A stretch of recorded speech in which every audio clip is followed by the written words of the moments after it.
Alain, propos d'un Normand. Une statue à Berthelot. On va élever une statue au grand Berthelot. L'élite de la France s'inscrira. Je proteste une fois de plus contre cette coutume barbare. Les statues naquirent en un temps où l'écriture n'existait point. Elles furent une espèce d'écriture au moyen de laquelle on réveillait dans la foule le souvenir des rois et des prêtres. On adorait longtemps leurs statues comme on les avait adorées eux-mêmes. Les plus naïfs supposaient dans la pierre taillée quelques vestiges de la puissance des hommes auxquels elle ressemblait. Toute la religion est née sans doute du culte des statues et du culte des tombeaux. La force de l'esprit règne maintenant.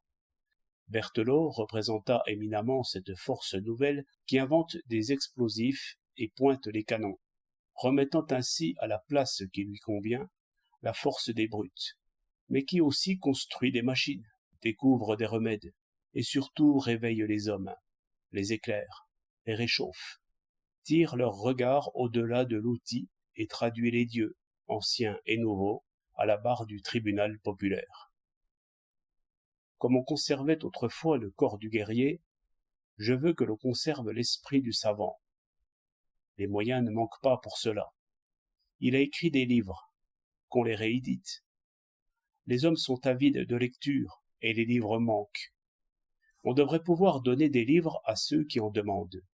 Non pas prêter, mais donner. J'ai entendu des bibliothécaires gémir, et je me suis moqué d'eux.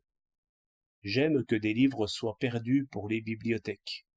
C'est le moyen qu'ils ne le soient pas pour les citoyens. Là-dessus, on me dit que l'argent manque.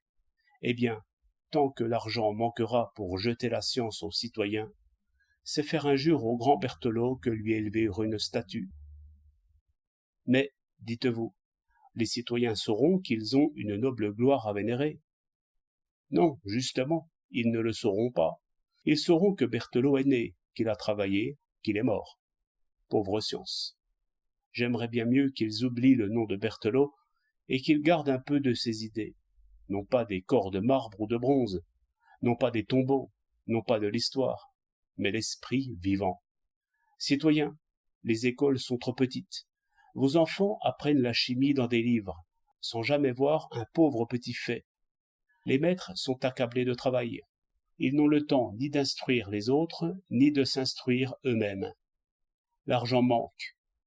L'esprit sommeille. Des livres, des écoles, des mécaniques, des cornues, des creusets, des idées, et non pas des idoles. L'effigie d'un mort est songe et mensonge. 2 fois mensonge si ces idées sont enterrées vivantes.